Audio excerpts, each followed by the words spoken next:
Right now, Pittsburgh's best sports show is about to begin. Call us or tweet us. We've got things to talk about on the Ireland Contracting Nightly Sports Call. Thank you, Erica Stanish, and thank you, everybody, for joining us for the Ireland Contracting Nightly Sports Call. I'm your host, Josh Taylor. Good to be back on a Saturday night. It's been a while, but good to be back nonetheless. Also good to be back with my guest this evening. She's in Studio A, Suzie Cool. Love talking on a Saturday night, but got to point this out. Suzie Cool, you'll see her on Friday nights on the Steelers High School Football Showcase. You'll also see her on Saturday afternoons on our college football coverage, Division III coverage on KDKA+. She's all over the place. She talks a bunch of football, and she's back with me tonight to talk more football, Suzie. Let's start with the Steelers and Falcons. Tomorrow in Atlanta, Rich Walsh talked about what we could expect tomorrow. Of course, the big story, Russell Wilson. Will he play? Won't he play? Rich talked about in his report. He says his gut feeling is that Russell Wilson does not play. If that's the case, Suzie, that means Justin Fields gets to start. What do you think the Steelers need to try to do with Justin Fields if he is indeed the starter tomorrow? You know, I actually feel kind of silly, and I got to call myself out here right now, Josh. You know, we taped our first episode of Every Blade of Grass with Cole and Cass earlier this week, and I said I don't want to put all my eggs in one basket, but I do feel like Russell Wilson will be starting in every single game for the Steelers this season. I don't know if that is going to happen now, you know, 3 days later. Of course, the day after I say this, this little injury bug kind of pops up. Because that's how it goes, yeah, right? Exactly, yeah. So why do I even make that prediction, right? Why do I put all my eggs in one basket? However, whenever it comes to Justin Fields, he is younger. You know, he's not going to bring that veteran leadership that Russell Wilson brings to the table. So if they're going with Justin Fields tomorrow, then the offensive line has to be on their game. The defense really has to show out. Richie mentioned in his update how they're ready to go. We didn't see some of the starters in the preseason. So everybody kind of has to be buttoned up in order for Justin Fields to really shine, because I think everybody after the preseason, especially the last two games, was kind of leaning on Russell Wilson being pegged that starter and at least having him in that veteran leadership position. Yeah, and if you're an offense that's probably going to be really centered around the run, Yes. like the Steelers will be, whether it's Russell Wilson or Justin Fields, one of the things that's going to make that offense work is that you can't be down by multiple possessions. It's got to be a relatively close game in order for your offense to really function at its best capabilities. And part of that means the defense has to help keep the game close, especially if the offense isn't getting off to its best start in games. And we've seen that happen quite a bit over the years with this team. But we've also seen games, Suzie, where the defense actually does play well and they do keep games close, and the offense is able to pull ahead and do some things later, especially the past couple seasons. We saw that regardless of the quarterback situation. But it also comes back to the offensive line, like you mentioned. Regardless if it's Russell Wilson or Justin Fields, we got to see a really good performance out of this offensive line in order for that to work. So my next question, we saw Troy Fautanu that he practiced, you know, full on Thursday, and of course seemed to be in part Friday as well. So now it comes down to the question, you already don't have Isaac Seumalo. Should we see Troy Fautanu? Is that a priority now for the Steelers? Granted, he missed a lot of time with that injury, didn't play in the last two preseason games, but is that a priority now to get him out there if he is one of your best five guys on the offensive line? Honestly, I feel like the Steelers are still going to be testing the waters come this first game, especially now with Russell Wilson potentially being out tomorrow. So think about that. There's a reason why they drafted Troy Fautanu first overall this past draft, right? So same reason why they drafted Broderick Jones the year before. Yes, yeah. So put your money where your mouth is. See what Fautanu can do in this first game out, because clearly your combination didn't work exactly the way that you wanted it to last year with Broderick Jones and Dan Moore. So will it work better with Fautanu? I say you try it out in this first game of the season, because what's the worst that can happen? Then you go back to the combination that you had last year and you try to figure it out from there.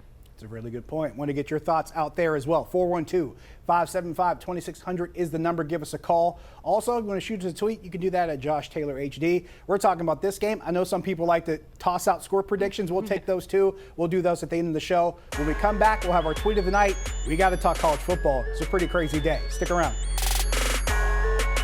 We want to hear from you guys. 412-575-2600. And if you want to send me a tweet at Josh Taylor HD. You got David in Finleyville. You're on the Nightly Sports Call. Hi, Josh. Thanks for taking my call. I want Appreciate yours and Suzie's opinion on how many games would it take for the Steelers to win the division this year? It's got to be at least double digits, David. Thank you for the call. And especially when you're talking about a team like Baltimore that went toe-to-toe with the defending Super Bowl champion, and they were literally a toe away from having a chance at beating a defending Super Bowl champion in their stadium. in Kansas City. And Arrowhead's one of the toughest places to win in football. It's been for a long time.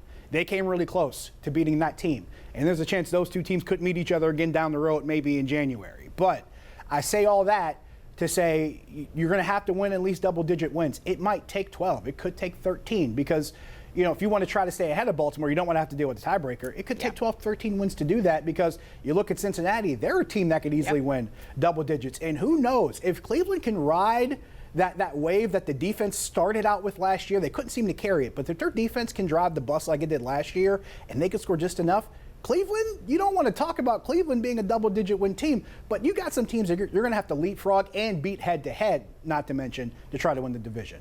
Yeah, I think that this division is really up in the air at this point. I agree with you, Josh. Double-digit wins. We'll talk about our predictions later, but I think you need to see 12 or 13 out of the Steelers team and, you know, make it to the top. You have the Ravens and Cincinnati, who I think they're going to be battling with for that top spot. But again, like you mentioned, Cleveland could be a little bit of a sleeper. Will their defense help them rise to the top? We don't know, but it's going to take some grit, and it's going to take those double-digit wins. It's going to take some choking out of offenses like we saw this defense do last year, choking teams down to like 21 points or less, really winning the turnover battle, grinding down the clock with the running game. That's gonna be how they win games if it happens for them. Let's go to Steve in Blackridge. Steve, you're on the Nightly Sports Call. Can't tell you how glad I am to see Pitt come back and win that game today. Kept the confidence in me, kept the confidence in I think everybody else in Pittsburgh, thinking it's same old Pitt. And with this new regime in there, with the new offensive coordinator, they're really looking good and making the comeback like that. Appreciate the call, Steve. I think another thing we can talk about now is confidence in the offense. We haven't seen that in a couple years, Suzie, where you say, hey, this offense can step on the field, and if they need to get points, they can go get them. That hadn't been the case the past couple of years, but now they step on the field and say, hey, we got to get points out of this drive. They did it 4 times in a row. And it just seems like this offense is really buying into what Cade Bell is bringing to this program. Again, we're seeing a really up-tempo play from this Pitt team this season, and I think that resiliency should be noted after today's game. They could have thrown in the towel. They only had 6 points going into that second half. So, you know, where do they turn to? Well, then you see that fourth quarter and all the yardage that they gain. I just think that Cade Bell is coming in there and really kind of turning things around, and that pace is really showing throughout the games. Let's keep the football talk rolling. Joe in New Kensington, you're on the Nightly Sports Call. Hey, Josh, how you doing? Good. How about yourself? Not bad. How you doing, Suzie? Good. How are you? Good. Hey, I was just curious how long Troy Flatano's going to be out. It's a great question. We talked about that earlier. The fact that he practiced back-to-back days, he was a full participant, I think is a good sign.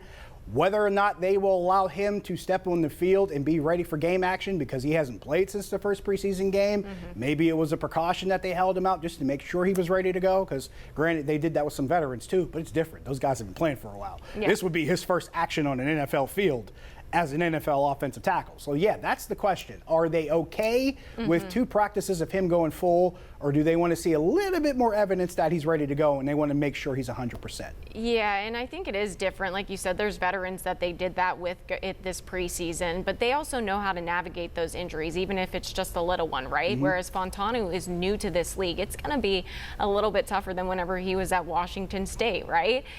So I think having him fully healthy, if he is 100% fully healthy, he doesn't have any pain, whatever it is, then you go and you put him in tomorrow. However, if he still has something a little bit that's bugging him, you might want him to sit out another week or two just to make sure that he's able to navigate just the intensity that he's going to face in the NFL. I think another thing, Suzie, and it's a small thing, but it's kind of a big thing. They're playing in Atlanta. They're playing on the road. They're playing on the road in a dome. Yes. First game as an offensive lineman in the NFL, playing on the road in a dome, not a lot of practice time recently because you've been out with an injury. That might be the thing that says, hey, maybe we wait till he gets in a more familiar environment. As Mike Tom likes to call the road games, a hostile environment. Maybe that might be the reason that makes the difference between the two things. We will take another break. When we come back, we got to talk about score predictions for tomorrow night's game. Might take another call or two or read a tweet. We'll do that when we come back. Stick around.